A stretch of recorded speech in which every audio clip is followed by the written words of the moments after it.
Hey guys, welcome back to a brand new video. Today we will be giving you our review on Lupin Season 2. Part 2.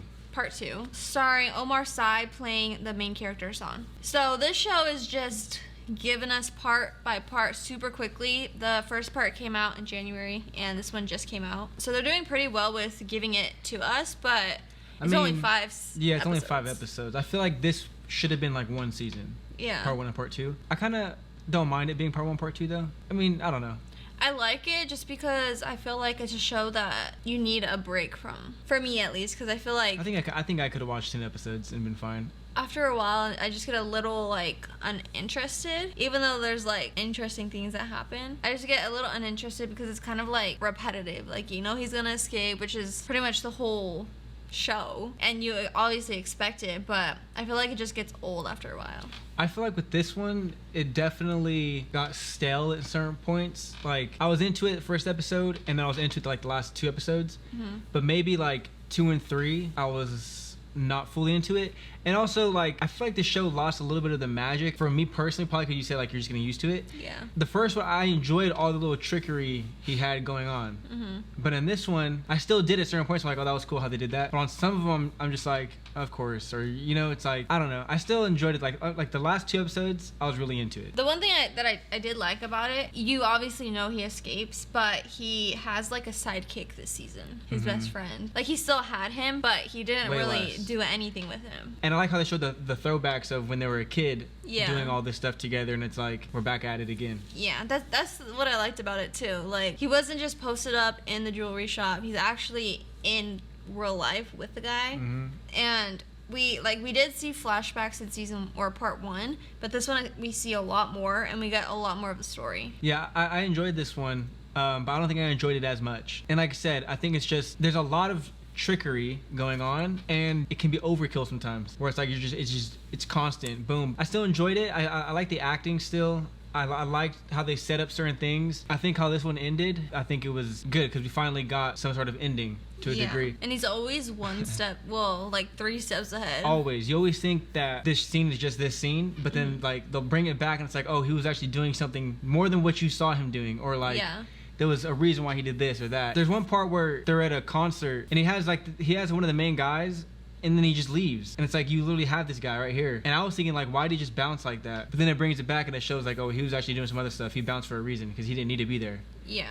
Same thing with like a different part. He some other guy runs into this cops like super hard. You don't see anybody hit him. You just see somebody run into him, and then he's there by chance.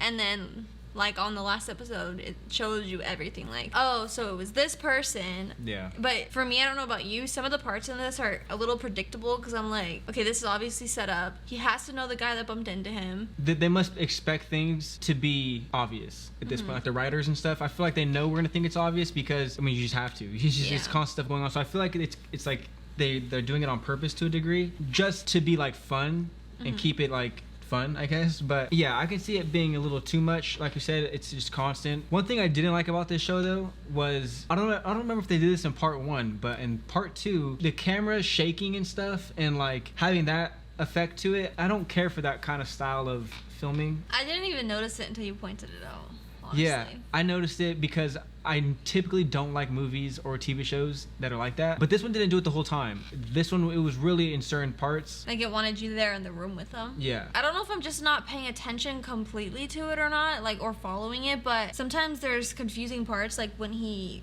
does something, a part of his master plan, I'm like, wait, what? I get what's happening, but I don't get it. Well, I feel like sometimes stuff happens, but then it'll loop back and bring it and make you understand more. Yeah, but even then I won't fully understand. Because sometimes my questions get answered when I was like, wait, he said that his bank account separate or whatever was linked to the people who were donating, the donations. And then later he sent it and I was like, wait, is he sending the money to his account or like what?